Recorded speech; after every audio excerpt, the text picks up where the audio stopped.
is nothing wrong with your radio. Do not attempt to adjust the volume. We are controlling the broadcast. For the next hour we will control all that you hear. You are about to experience the knowledge and insights of the media mothership. Okay. Am I on... All right, that's better. Welcome to Media Mothership here on Edge Radio 99.3 FM. In this system, we have a way of checking if the broadcast is on FM, and I can hit the off-air button. However, if I forget to switch it off of off-air, it means my headphones are like 2 seconds out of sync from my talking, and that's what happened. As I started talking, I was hearing myself in my headphones before I was talking. We're nothing but professional. Before you were talking. You heard yourself in your headphones before you were talking. I guess I was talking, and then I was hearing myself 2 seconds in delay in my headphones. Right. Sorry, yes. So that's the level of dubbing. Smooth. I love To bring it to today's topic that I'm bringing into the show. So on Media Mothership, I'm your host, Dr. Craig. I know it's difficult to remember. Joined by, well, I was trying to think, do we go honorifics? Joined by honorific person, Lord Taylor. Yeah, hi. Now, how can I honorify you? I know you're the honourable, the right on... the right honourable Metcalf, Mister, is pretty good. I think You've got your honours, so I could say from honours honourable, but I don't think that's how the terminology works so for honours. Lord and Your Honour. You can just refer to me as Your Honour, and that's fine. Well, what Taylor's story about his lordship is that it was the Scottish plot of land, 1 metre by 1 metre, on a estate. Yeah, I know of that little weird scam. It's not a scam. That's what you have to tell yourself to get to It's sleep. basically a donation that you've made to whatever wildlife fund that Scottish. I know it is to a fund, so I feel happy about it. Still. And you've have you put it on your passport, that lordship type? No. Have you got it on your only resume? Only in the state of Texas can you do that. Because you're also an ordained priest of some sort. Yeah, ordained minister. I actually got an email from them the other day, from the church of something, and I've been an ordained minister for 5 years now. Which online apparatus was this through? Online university thing was this one through? It was the Church of Spaghetti Monsters? No.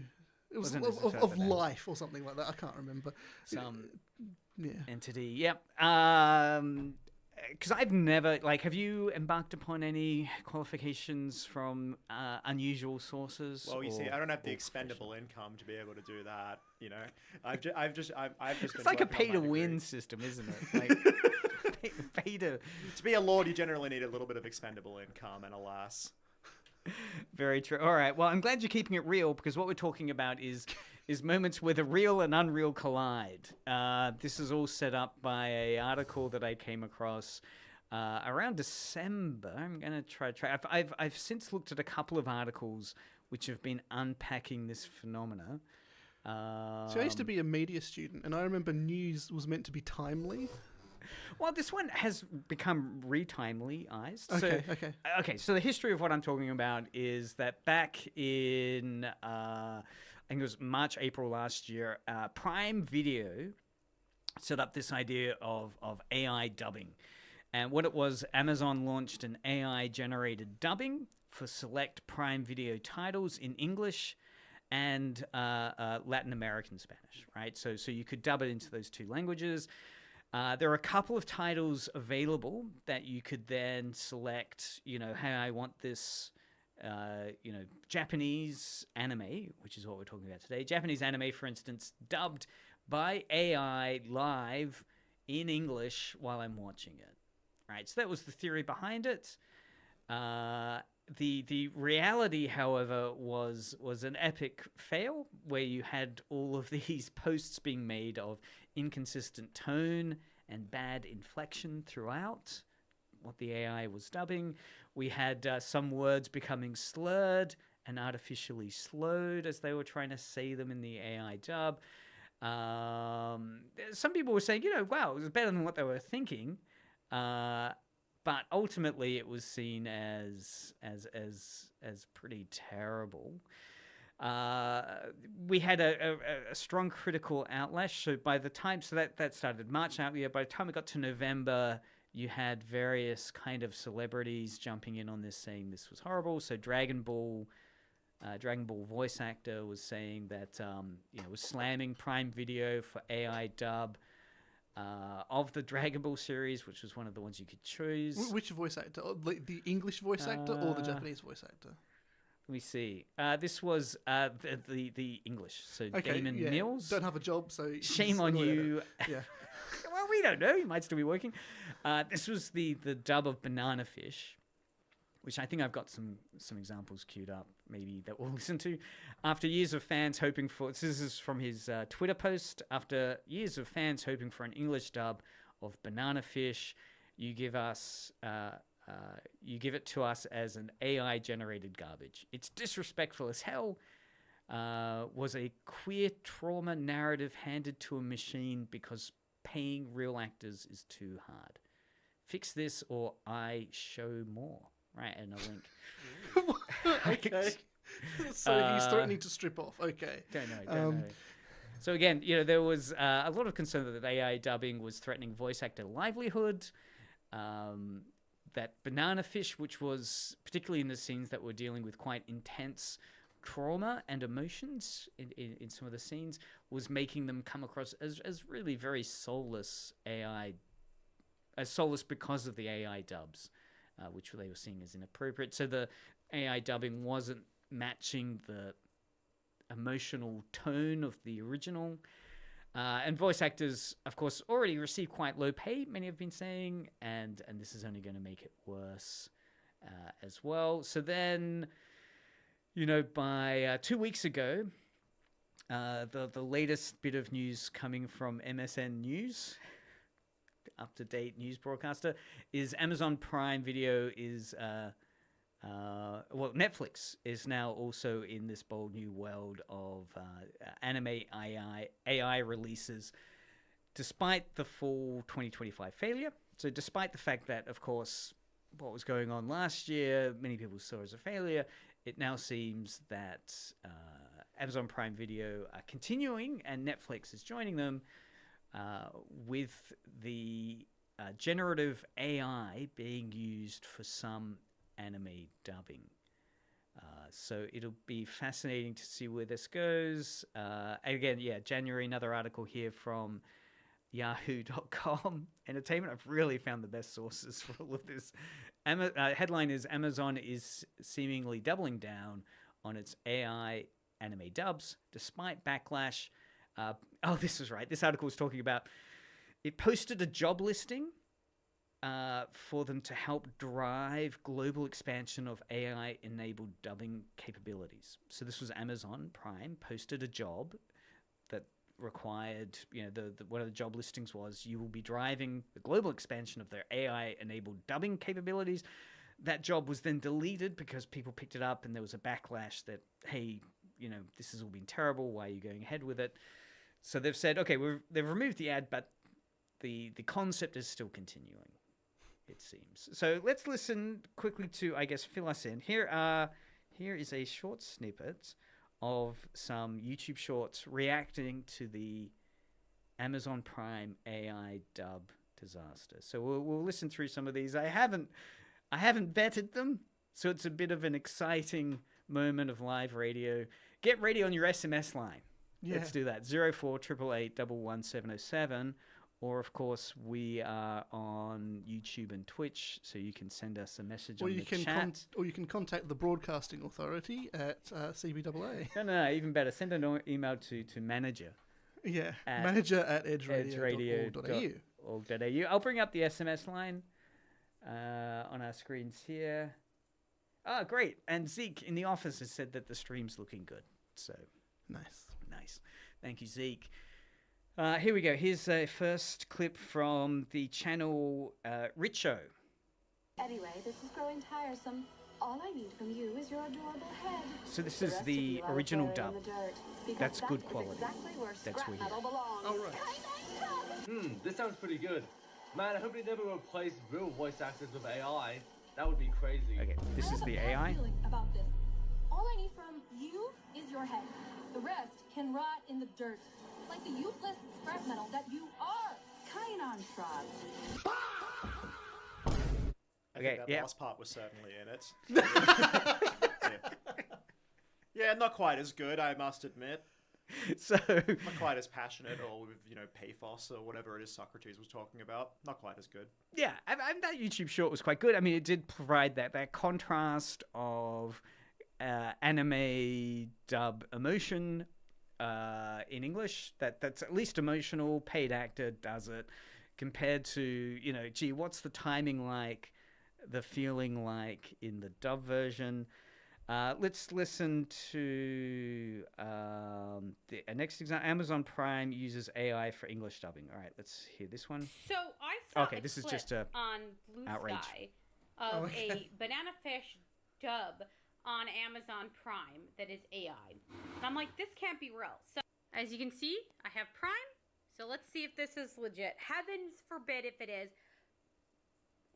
Here we go. I'm going to be furious. Yeah.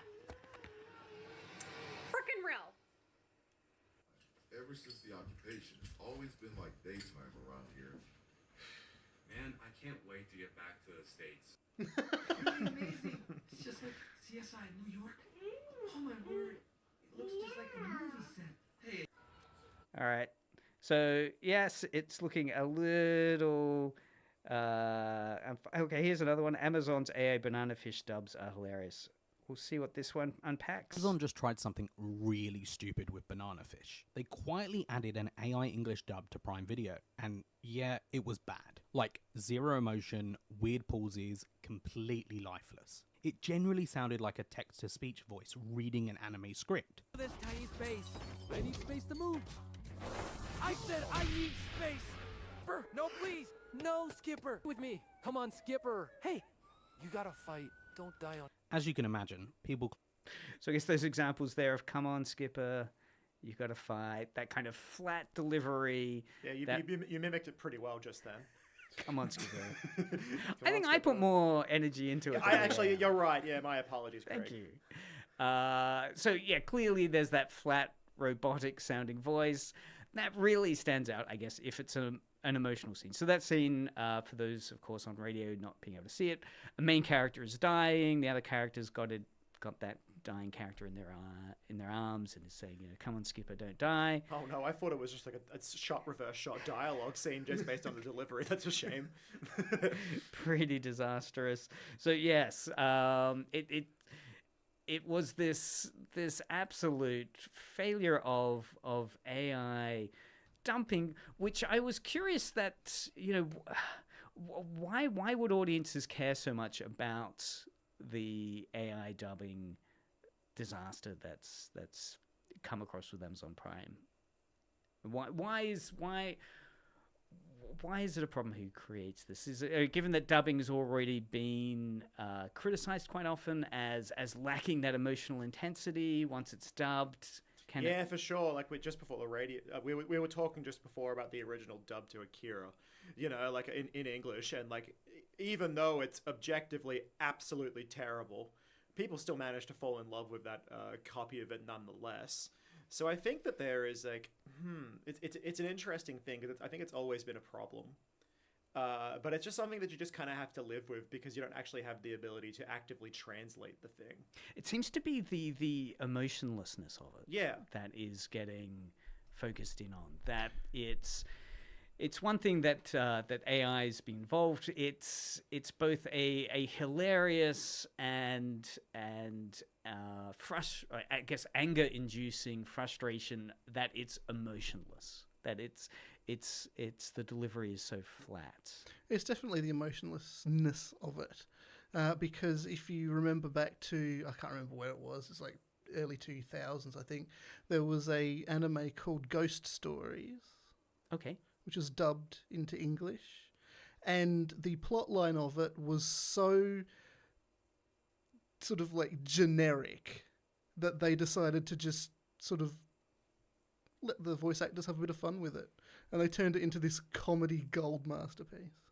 Well, yeah, that's right. There's a number of ways in which the localization that's made to a property gives it a second life. I know there's I think it's the Ford Fairlane movie. which was a forgettable vehicle for this comedian in the 1980s. But when it was dubbed into Turkey, it became this huge hit. So this forgettable 80s action comedy film was a huge hit in Turkey because the person that dubbed it was this, ex rock star legend who, his career had kind of diminished, but then he came on dubbing this character for this American movie, and he improvised lines. He brought in that kind of, I guess, in terms of that theory of the paratext, right? So you've got the fact that you've got this guy that's known as a musician, a rock star, brings all of that celebrity cachet with him, dubs, creates really a new vibe for that character. Yeah, like it also reminded me a couple of years ago. Do you remember the Fruity Pinocchio movie? So maybe in 2022 there was this like a Russian extremely cheap animated version of Pinocchio that was produced. And there was just one random dub where they got, I think he was a reality star, Pauly Shore. Oh, yes. Yeah, and then like he is rather flamboyant in the booth. So Pinocchio's like, stop it! Like there's all of these like extremely strange line readings. And like I never would have taken another second look at it if I hadn't have seen so many people be like, this is the weirdest. I don't know if it was unintentional. I don't know if there was no oversight or anything like that. But yes, it certainly has its own appeal, if for no other reason within a marketing context, If it's going to be trash anyway, you may as well make it fun. Well, yeah, look, and I know as a Gen Xer, when I was watching television back in the 90s and 2000s, there was the Late Show that would do the Barjas dub. So basically it was a forgotten Australian 1970s cop drama. They took the footage and then just redubbed over it as comedians. Oh, yeah. A series they called Barjas, where there'd be these fart jokes that would be inappropriate.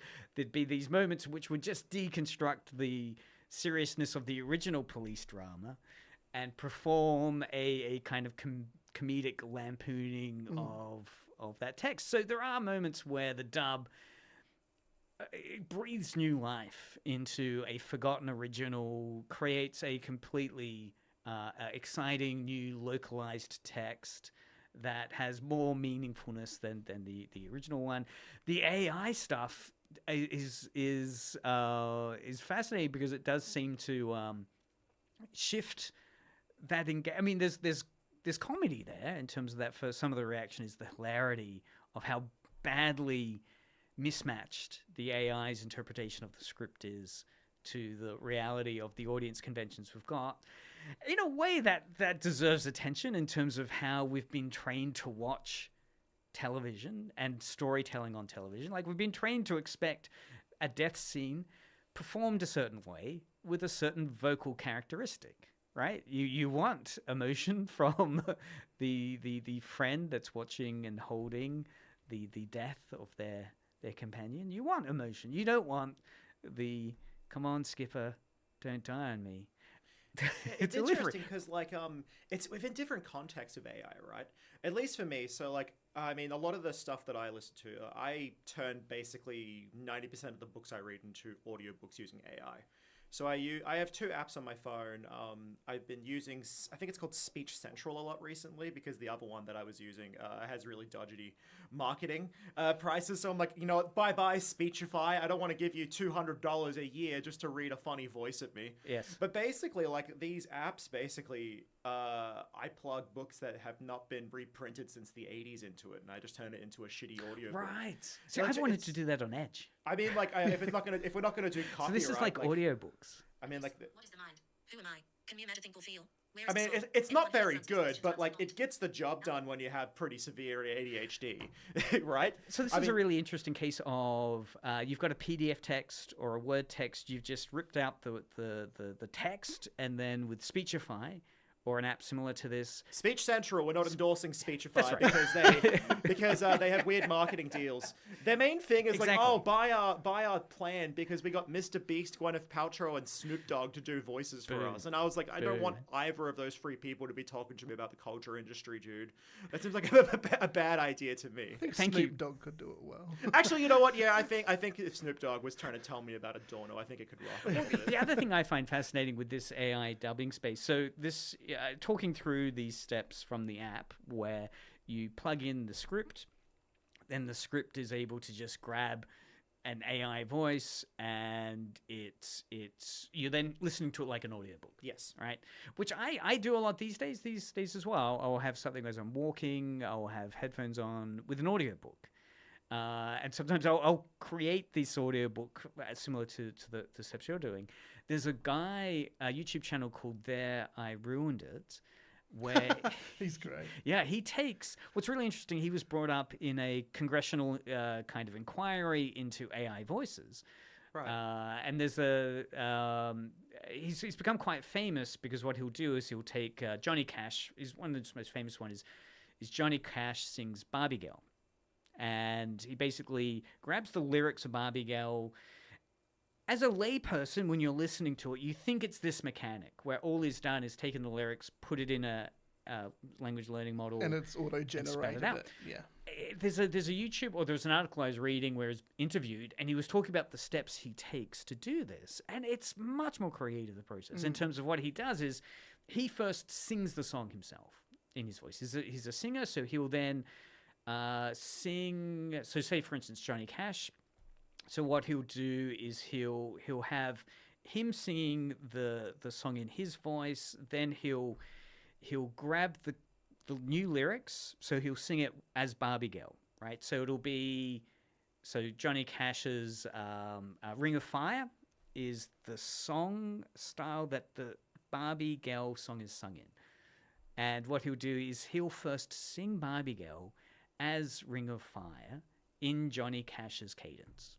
Right, so he'll do it as a human impersonation gig, and then what he'll do is he'll train the AI model with a Johnny Cash AI model to then follow that intonation that he's given it. So it's basically railroading it. So it's more, as we're finding here, actually going to give it that emotional beat and that sense to a human ear, where you'll hear it and go, yeah, that sounds authentic in a way.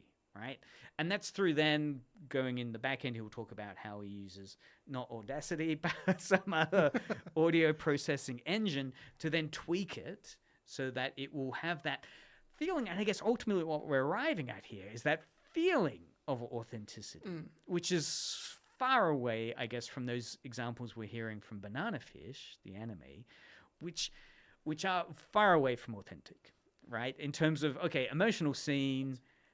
Guy is dying. Let's listen to the AI English dub because I don't want to listen to it in Japanese with subtitles. What does the AI dub do to it? Well, it flattens it, so there's no emotion, and it sounds robotic. So what I'm not getting is what I feel is the authentic delivery of a death scene. I'm understanding it's a death scene, but I'm not getting it authentically. But I think we're going to see more of this happening. I mean, obviously, Netflix has gone into it as well, but I think they're going to progress forward with it because it's the natural progression of things. Yeah. So you've got starts off with subtitling. Now all the subtitles on YouTube are all AI generated. Yeah. So now we're going to start seeing that with voices. Look, and I've seen the 4 presidents play Call of Duty. That was funny.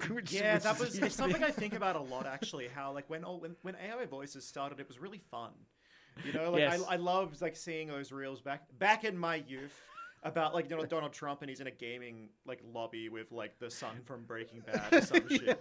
That was a something that I thought was really funny or new, or even just hearing Joe Biden talk about we bought a zoo and it wasn't fun. It's not like the movie. That shit was excellent. But then over time, I've just I've come to feel a lot more cynical towards it, just because of all these things. When you were just speaking right then, it made me think of this book I read a month or so ago. It's probably my favorite book that was released last year. It's called Searches, Selfhood in the Digital Era by Vauhini Vara. Oh, okay. And what really reminded me about it is I didn't read this article back in the day, but she writes about how she wrote this article that went rather viral because she had a traumatic experience in her youth where her sister passed of, I believe it was cancer. But she was never able to write about it despite being a rather prolific writer. But then when ChatGPT started becoming a thing, she basically plugged ideas into ChatGPT to prompt her to help actually articulate what she wanted to say about it. So she basically was like putting all these drafts into it to then give her ideas, and then she'd pull ideas from it, write her own thing. And it went through this, I think she says that it went through about 10 different drafts to actually finally be able to articulate what she wanted to say. And it's like, I didn't know that something generated by an AI could actually be really emotionally pretty. But in that case, it's kind of, you're using something that can't say no to you to utter something that you can't say. You're using it as an additive thing, I suppose.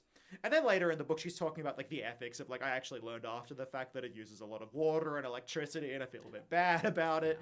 You know, so she does confront all of those things. But like, you know, I think that there are certainly ethical and creative uses about it. The problem here is that there's no other incentive to want to use AI apart from saving money. Pretty well, right? That's the main difference. I mean, I do think, it's an interesting position, I guess we're all in here professionally, and you've given the example of an academic engaging with ChatGPT. There was an article I had last week as one to talk about we didn't get to, which was about a professor at a university who posted his outrage and anger towards one of the language learning model systems like ChatGPT, because he'd been using it for like 10, 15 years, and he'd been he'd been creating little topics for each one of his research projects within this AI, and then giving it information and getting it to help with the creation of the data he wanted, and basically using it as a filing system. And he wrote this message saying he's outraged because he's lost all of his research. Because what had happened was he'd been putting all this data in there, and much like you're saying with this person who'd been using it for drafting, right? You know, I want to explain to people this phenomena. Here's a draft of what I've got. Can you improve it for clarity and accuracy or something like this? And you'll get the result from the AI. And he'd been using that for his research from a data level onwards, as a synthesis level. And he'd been kind of assuming it was one which was, and it's an interesting article to read because he'd been treating it more as a research assistant. So by the end of it, it was like, I've trained up, because I'd been getting it to remember all of my posts and all of my research. So it had built up a history of my research and again, the interesting thing is that claiming of authorship, I think, which is the problem. But anyway, claiming, you know, I've been training it up. It's been remembering all of my data, remembering all of my prompts, all of my engagement with it, and now it's at a point where I'm getting the kind of critical responses I want. And he said, but then he thought, you know, I wonder how much it does remember. So in the settings, he thought he'd switch that off. You know, remember my settings or remember my previous conversation, something like that. And he said, I'll just test what happens. And he said he switched it off and started up, and sure enough, there was no memory at all as to what the previous data and engagements and material was. And he thought, well, I'll go back into that. Sucks. I'm not getting any of the data quality I want. I'll go back into settings and set it back to remember it. And he said he did it, and he came back, and it was all gone. The previous history of 10, 15 years wasn't there. Yeah, look, I might do a triple flip off the Tasman if that happened to me. You know, like, I would be absolutely inconsolable. I think the article on it was... can I dig it up? It was... so here it's from Gizmodo. And I'll bring it up on the screen there. Oh, no. It's not. That's what last week. It was the OpenAI deleted professor's work and the world laughs at him. Because, of course, the response to this was, you idiots. Yeah. I mean, these aren't research assistants. These aren't repositories of your control. These are kind of, corporately owned models which have nothing at all to do with whatever ethics or morality you think is going on in your own head as to your ownership of them. You've been seeding all of that data, because he said, he then got onto the support group, trying to get back that data. Support group. There probably is a support group of people that have lost their data to AI by now.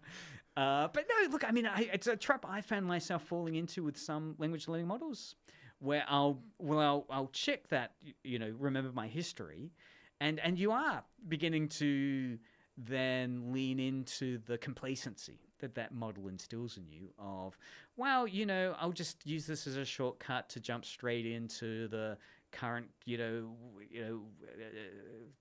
NAS problem I've got, which I'm wanting to fix, or the IP address or something, and you're kind of not taking notes yourself anymore. You're not keeping your own note taking of what you're doing. You're putting it into this AI space, and it can just disappear. And again, I guess that brings it back to that kind of emotionless logic. It's not thinking, oh well, I know this person probably wants me to remember this data because I've been as the AI, I've been working with this individual for 10 years.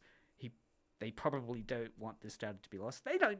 The AI doesn't think like that. No. The AI, we're not at that movie Her level yet, where it is sentient. These are not, because I know there was that Windows engineer 4 or 5 years ago during the early startup of AI that felt he'd stumbled across a sentient moment of singularity and went public with it, wrote a press release and said, this, I work at Microsoft, I'm an engineer, I've done it, we've made singularity. And Microsoft, I think he lost his job or was sidelined, and Microsoft issued a statement saying, no, this guy's a moron. Singularity.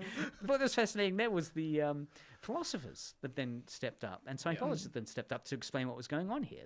Those guys are like, oh, you're a thermostat is conscious, so of course they're going to be... That's not something I pulled out of my ass. That's like Dennett and Hofstadter both argued rather passionately that thermostats are more conscious than mosquitoes. Oh my god! Yeah, that's a whole other realm within philosophy that we don't have to get into at the moment. I just thought it'd be funny. Yeah, I mean that I guess how easily we become able to project human consciousness onto things around us. The guy was probably just in a Teams chat with the guy next to him. Didn't realize. Well, that's the failure of the Turing test, right? The Turing test from the 1950s was considered a way to test if we've ever arrived at artificial intelligence, which was what I think the principle of the Turing test was. People are in conversations. You don't know who you're in a conversation with. You're taking notes as you're in this conversation on text, right? So you're not seeing them. You're on a text chat thing. And by the end of the conversation, you're marking up, do I feel I've talked to a human or not? And, obviously you're trying to trap. You've got various cues of conversation you're trying to use to figure out, am I talking to a computer or a real person? And the Turing test was something like, if you have 8 human subjects thinking they're talking with an AI, thinking they're talking with a real person, but they're not. At that point, we've reached AI, right? Like, it's that line of, is this AI or not? And the response is, well, if you don't know, does it really matter? If you don't know if it's AI or not. Which is a rather sort of solipsistic sort of argument where it's kind of like, well, I'm the barometer for what can exist when it comes to consciousness. Anything but less than me is sort of marvelous. Well, I guess that crisis we have of like, I don't know. I found this on Reddit. There's increasingly people posting saying, I think there's a whole subreddit now on is this AI or not? And people posting up photos and images and saying, I know the human body can do amazing things, but surely this can't be true. And the forensic unpacking of the image, right? The kind of shadow, the grain, that type of forensic knowledge now. It's a new skill source, right? But it absolutely is a new skill, and it probably should be taught in schools at this point because it's going to impact politics immensely in the next coming years. I know for a fact that if I'm like on Instagram or whatever, if I'm scrolling reels and I see like, if in the description part there's AI words, I just scroll on. I'm not engaging with that because someone didn't write it. It's just like, if it's like about some historical figure, it's like, this person was born in this year at this time, and they're not actually engaging with the content of the thing. It's just like writing a text because it's keywords that it's better for optimization. It's meant to look like a person. So and it's the same where so my day job is I work at a distillery. Right. And I had a conversation with the boss semi-recently because he was like, oh, I've just discovered that you can generate art and maybe we could put that on our bottles or our backgrounds. Oh, wow. And like, well, this is a very logic and reason kind of guy. You couldn't be like, nah, it sucks because he won't listen to you. I basically said to him that like, well, when you were young, if a bottle of wine didn't have cork in it, like if it wasn't corked, it was a bad bottle of wine. for my generation and for people now, if they notice that a piece of art is AI generated, they think it's going to be a shit bottle. So you shouldn't use it because it's going to be a marker of ill quality rather than laziness, because it means that you couldn't even afford to pay someone to do that piece for you. You know, where like it is becoming a bit of a norm where it is seen as something that is rather sloppy and that. But nonetheless, there are marvelous, wonderful things that you can do with it. I'm not a complete cynic.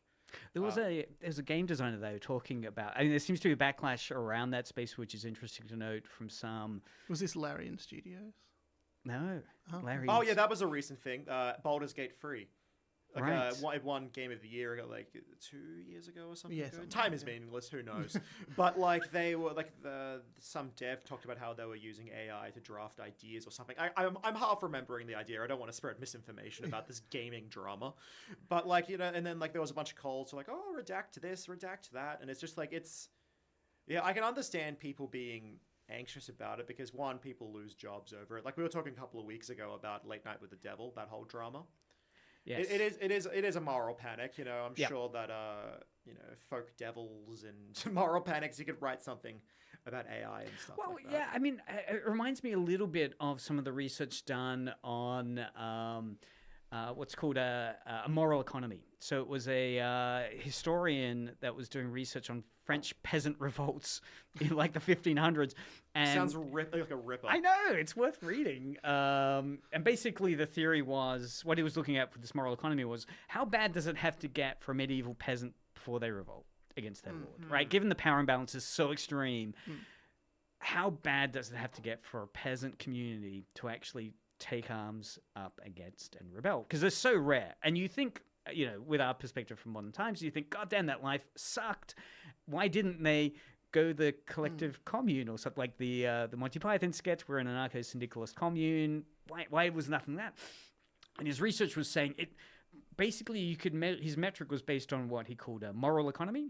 That as soon as things began to breach too many of the Bible's commandments, right, it had to get profoundly destabilizing of a world point of view, where it needs to threaten a belief system, in this case based on the Bible, or a sense of morality, this economy of something that can't be put a price on. So you've got like the normal economy, and of course the Lord is taxing the peasants and grabbing the grain and everything. That's the normal economy, and that economy can screw the peasants really, really tightly.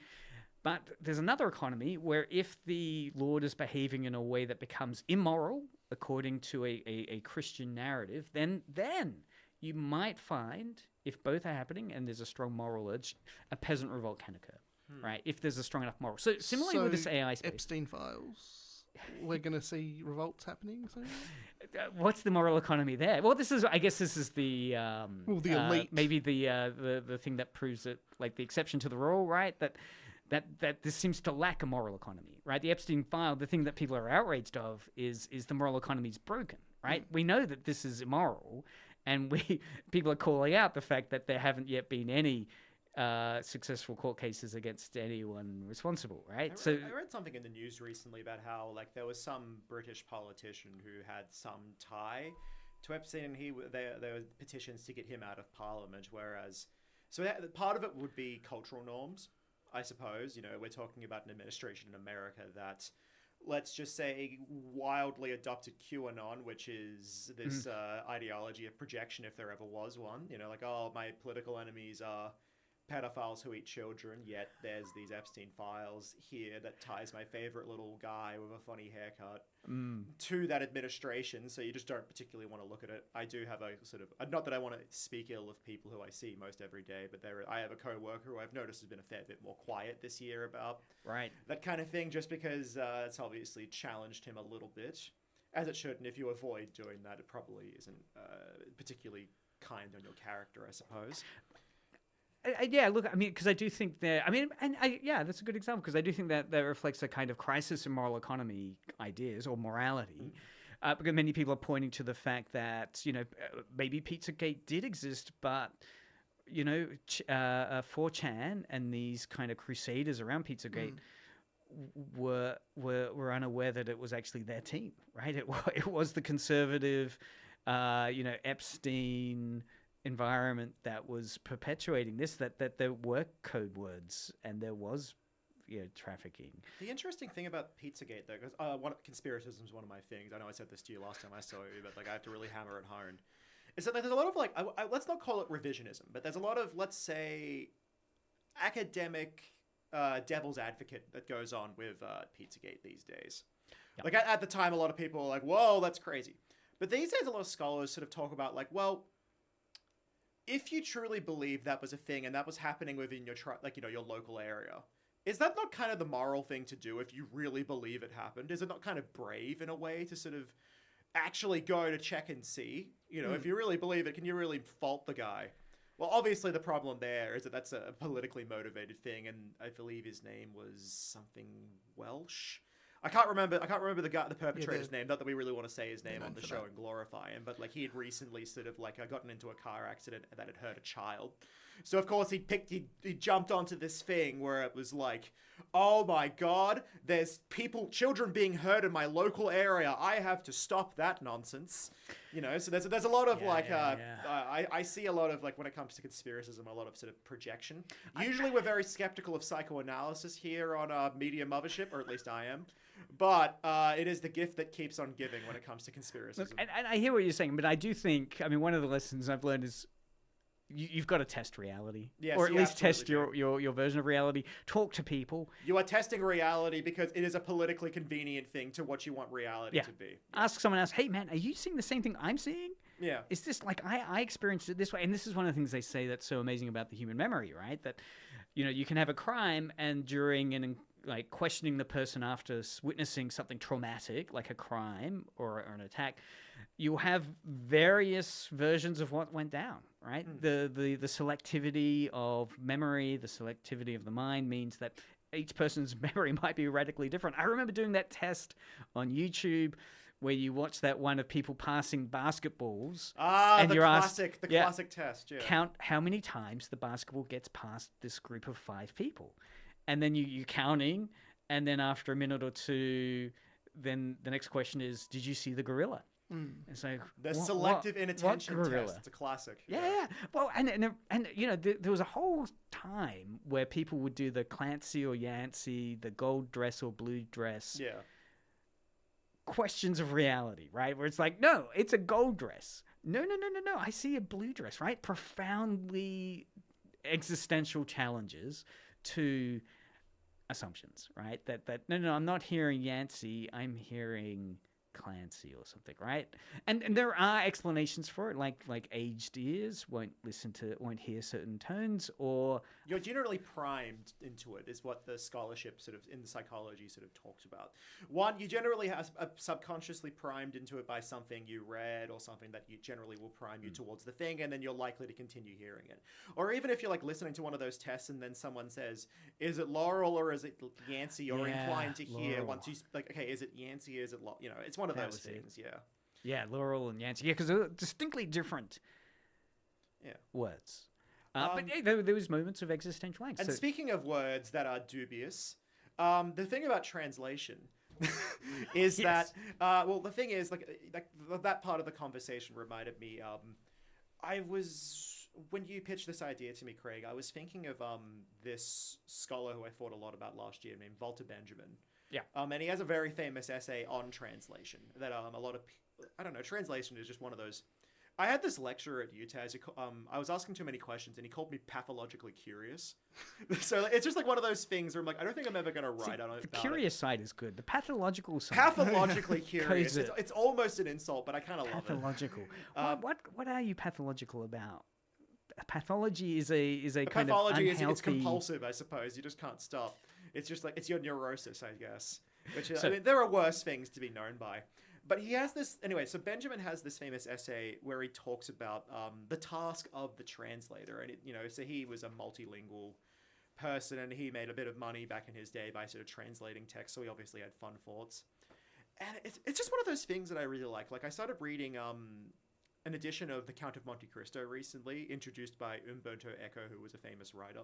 And he talks about how, like, with his work trying to translate it into Italian, like, he managed to, like, knock it down somewhere, but this, like, 11,000 page book down to, or 1100 page book down to about 1800, because Dumas was like paid by the word rather than paid by the actual publishing of the book. So he had a large incentive to repeat himself, so that way he could get more money and more bank. So there's a tradition when it comes to the Count of Monte Cristo where people will just like, we're gonna get rid of instead of like the Count calling a lady beautiful 3 times, you can just say it once. And it's fine. You can just knock down the page by not getting rid of any characters. Just to butt in there for a second, Please, because I love that point of a particular mechanic in a platform creating economic incentive to write a lot. And I was thinking, what stupid, that's horrible because you get a lot of fluff. But then I was thinking with Audible, when I get a free credit, sometimes I'll sort by the number of minutes. And I want the thing that's going to give me the last... big time. Yeah. Can I get something that's like 25 hours of listening? Oh, yeah. That's value for money. I always have a 20 to 50 hour audiobook going. That's just my going between places book. If I have to take a long drive to Launceston or whatever, Tasmanian long drive, that is. Yeah. That's what I put on because I know it's not going to end within 2 hours. So I'm like, well, you know what? I can read that big-ass book about the history of Christianity, and let me tell you, I know about the Byzantine papacy now. And of course, but that can be a false value, right? That just because it's long doesn't mean it's mean it's good, right? No. And in fact, it's the very thing we're talking about here. It can have a lot of fluff. It can have so much fluff, yeah, of repetition, and not engaging at all. Yeah. It's more finding that short form, which is so challenging. Right. So he talks about it in this book how I'm sure I don't speak Japanese. I couldn't recognize any kanji or anything like that, apart from maybe like the equivalent of A, E, I, O, and U, because I did Year 7 Japanese, so I might be able to pick that out of a lineup, I suppose. Thanks, Miss Jones. But I basically when it sort of literally, he says that it sort of falls on deaf ears more or less because you're just fundamentally incapable. So he kind of this is my interpretation rather than the strict words that he says. He basically says that translation is kind of, he doesn't use the word necromancy, but it's kind of bringing something back to life. There's something Frankensteinian about sort of the act of bringing something from one language to another. So my first thought when I read that article is that it's basically a variety of necromancy that's disrespecting something that a lot of people really care about. I think that's why people really care about it, is because I've fallen in love with rough translations of something I loved. The first time I read Nakai Urasawa's Monster, it was a slightly dodgy translation that was a little bit too literal. But nonetheless, I was completely gripped and I had a great time. I then went on to love the translation, but the official translation a hell of a lot more. But sometimes, you can still fall in love with something even though it's dodgy. If anything, it can be a bit charming. Whereas, the clips that we listened to earlier, they weren't, they were charming in a bad movie kind of way, in a Tommy Wiseau unnatural kind of way. Where, I sort of was listening oh my god, my friend is in my arms and it's dead. And I find that funny as someone who has a bit of brain rot when it comes to bad movies. But, if someone really loves this show and they're trying to show their buddy this thing... Yeah, look, and I think it's a really fascinating point around juggling with Benjamin and Umberto Eco's sensitivities around the act of creation as you're translating. Because I think one of the real fascinating aspects of that act of translating is, I guess, the cultural capital that can come about. I feel like it's all the context in which translation's being unpacked. It can, as we were listening to there, I guess the what's not being talked about is the value system that's driving the kind of we're all nodding in agreement vibe around, this AI is dubbed badly. There's a kind of assumption there that authenticity or having access to the original or something where, so obviously for the dub, we're talking about listening to the original. Well, not even the original voice. A human's voice, in that case, is given priority and value.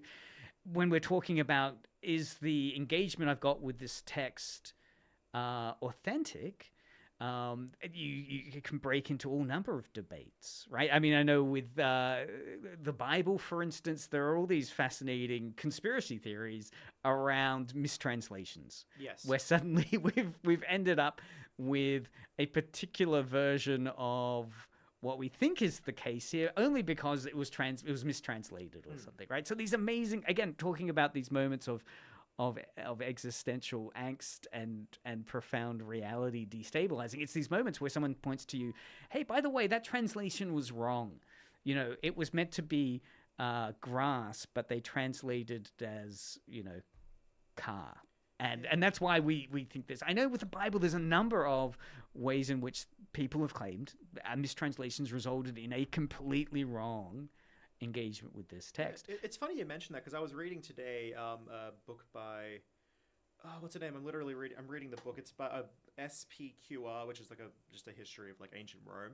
It's just Mary Beard, and like she was talking about like because there's Caligula, who famously was like one of the greatest tyrants, and she was talking about like the potentiality of like mistranslations in the text that wrote about him, or propagandistic. So maybe he wasn't actually someone who made did orgies with his sister and his wife or whatever. Maybe it was just propaganda. Maybe it was just like mistranslations between soldier and this, or seashell, or whatever, you know? Yeah. So I think like what all of this comes across as is like this crisis of being misunderstood is what I would suppose what people are really upset about. Whereas that the show, even if, I don't know if, what is it, I'm going to say yellow cucumber, and I'm not going to correct myself. It's just yellow banana cucumber fish. now.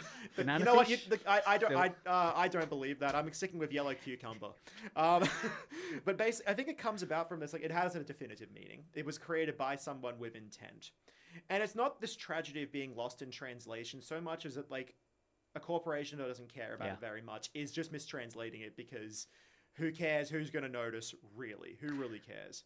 Look, I love the space you're opening up there in terms of confusion. I forget the author, but it was a post-colonial theorist, and they were looking at the significance of confusion in early first contact moments, right? So, you know, Columbus and the Indians,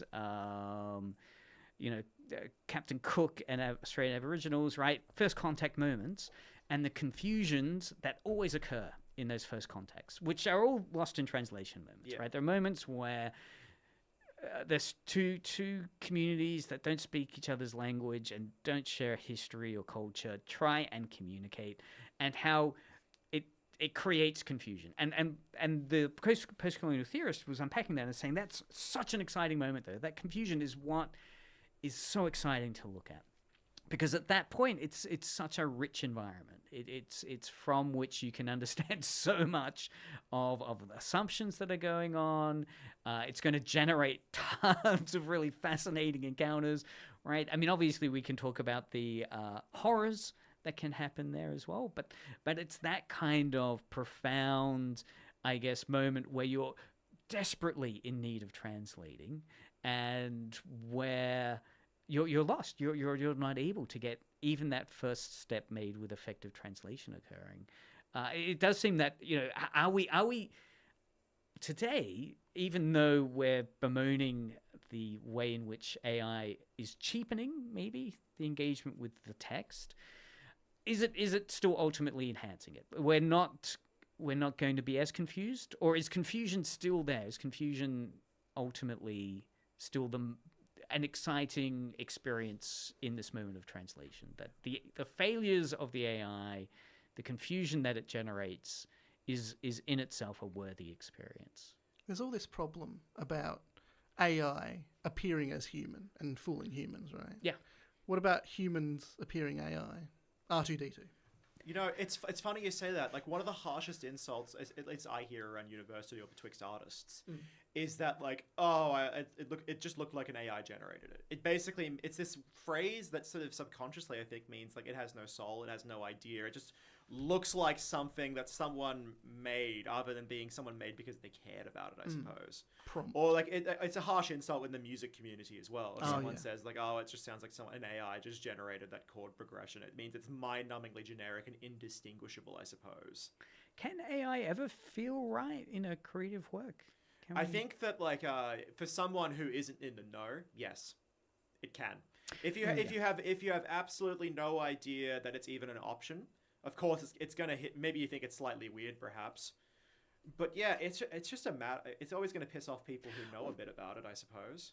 This was so. There's an article I came across last week from The Verge, and the headline was "Gamers love AI in game dev. They just don't know it yet," says Razer's CEO. This was Razer's Min Ling Tan on gaming's AI backlash, partnering with Grok and creating anime waifus. Oh dear! I know, it's got it all. Been This in a article's discourse got it because all. there's like more dodgy related things regarding Grok going on. That's a whole episode unto itself, though. Yeah. Involving a lot of cheese pizzas, I suppose. Yeah, well, so this article is trying to explain, like, despite this significant backlash from gamers and concerns over AI ethics, particularly around deepfake pornography and emotional dependency, this CEO is defending his company's approach by emphasizing that the company's building for passionate gamers and prioritizing design, user experience, and trust. Because that's the thing that Larian did, is that they're using it to plan it. None of the actual artwork features in the end result. Yeah. It's just to plan it, and still people don't like that. Yeah, right. Yeah, because this is what this goes on to say, that they're using AI tools to enhance, not to replace, to get to, the delivery of good content. I don't think I have too much of a problem with someone like sort of offloading the drudgery of being a creative person onto a machine. Like I remember a couple of years ago when Across the Spider-Verse came out, they were talking about how they were using it to sort of like animate some scenes that would have taken them a really long time to do manually. I don't see too much of a problem with that because we've been using technology. I mean, who writes a book or a paper by hand these days? It's all mediated by machines because it's easier and it's quicker. I suppose it's when you're using a machine to offset a monetary incentive and to offset human creativity that's kind of the problem. Like I've never felt the impulse to use ChatGPT to help my writing. I've almost I think once or twice I experimented with it, but I was like, I can do it better. I can do it better by myself. Same with Grammarly, to be honest. Sometimes I'll see that red squiggle under a misspelled word. I mean, that's AI at a very dumb level. Yeah. Right? It's AI, and we don't like. It's to the point where like I'm not good at spelling certain words, even though I use them all the time, just because I'm so used to a machine picking up my slack. So there was a card game I was playing with a group of friends, and it requires you to write on a piece of paper a word. All right, so it's a word quiz game. It's a party game, and you've got to write a word to help the person figure out the word you're thinking of. But it triggers real anxiety in you when you don't know the correct spelling. Yeah. Right? And I'm asking, hey, is it okay if I use my phone? And they're going, why the fuck are you using your phone? This is just a plum game. I'm going, well, I'm not going to cheat. I don't want to get the phone to come up with the word for me. I know what the word is. I just don't want to spell it wrong. Yeah. And that kind of anxiety, again, induced by the fact that I've probably been using the, Microsoft Word autocorrect word thing too much, right? It's like, it'll pick it up. You need to play more Scrabble. Scrabble will do it. Scrabble. Well, then I'll misspell and Scrabble. I'll say that's a perfectly good word score. Oh, yeah. It is, but it is interesting in terms of, okay, where does the problem lie with the translations that we're talking about? Is it a technical problem or an emotional one, right? I mean, and in that way, I'm thinking, do our emotions need to just flatten a bit? Should we? I'm jesting, of course. Can we train emotions? I mean, there are ways in which I've used stuff like Clipchamp from Microsoft, where you can choose the intensity of the AI you're getting. So, even reasonably free voice dubbing software you can grab, you can give it emotional inflections. It never seems to work, though. Yeah, fear. That's always a fun one. Yes. Yeah, they end up screaming. It's interesting to see, clearly this is a failure in a way. Is there a fix which is cultural or technical, right? Is it one where ultimately it seems there's a moral backlash, a kind of media panic at the moment, which is moral, it feels. Absolutely. Right. But then there are technological, like looking at something like the AI dub thing, it seems to be technically, just bad. It's just bad because it's not bad because anyone willed it. It's bad because no one willed it, and it just exists. It's that it was slop. just the inertia of a machine, essentially. Well, and as you're saying, it's the thing to wrestle with in terms of one reaction to it is much like the AI slop genre with bemusement, right? It's actually the kind of carnival. It's Bakhtin's carnivalesque nature. It's just this random, bizarre clown carnival circus absurdity that you laugh at. And yeah, the AI is bad. It's the random absurdity of the carnival we're in. Should we not, don't take it seriously, or just allow it to occur? Or it seems the moral backlash is that labor question as well. Not diminishing the concerns of AI replacing labor, bringing to it a very real threat of jobs and so forth. We're so over time. I know, it's crazy. Yeah, I'm surprised we haven't. I been guess the taken off air. conversation was too stimulating. It was. Yeah. All right. Final words. Final words is we were talking about the guy that lost all of his data, right? Ah, yes. So in terms of data loss, just a reminder to everyone to do the 3-2-1 method. Okay, this is backing up, or Yeah, back up to 3 places. It needs to be in 2 different sort of places, I guess, sort of thing. So like one online and one in what's it called? At home. At home, sort of thing. And then one stands for something else. Yeah. Can't remember. Like in your car. Yeah. Go to a friend's place. I don't. That's just something for me to feel anxious about. Final thoughts, Angus? I Translation. I support artists translating things because I like reading things from other cultures. Yeah. I suppose that's about it. Keep up the good work, and I hope that you don't have to worry about machines sloppily. Although I do enjoy the occasional Wikipedia binge on German Wikipedia, and I have to translate it pretty awkwardly to English, but that's not because of anyone's ill failings, it's just because of my pathological curiosity, I suppose. And look, there is a space for old-fashioned learning a second language. Obviously, AI and various translation apps help with that. But yeah, I think there is something profoundly, again, destabilizing about thinking of something in a different word and the different emotions from a different language that's tapped into. And for me, in terms of thinking about having learnt Japanese and at certain points, doing interviews or talking in another language, it is a bit like the Yancey and Leela. What was the 2 words? Yeah, Yancey Laurel. Yeah. Laurel. It's like it's such like in my English brain is Yancey, and when it's I'm not speaking, Yancey, it's Yanni. Okay. I can't believe that one was lost in translation. Hey.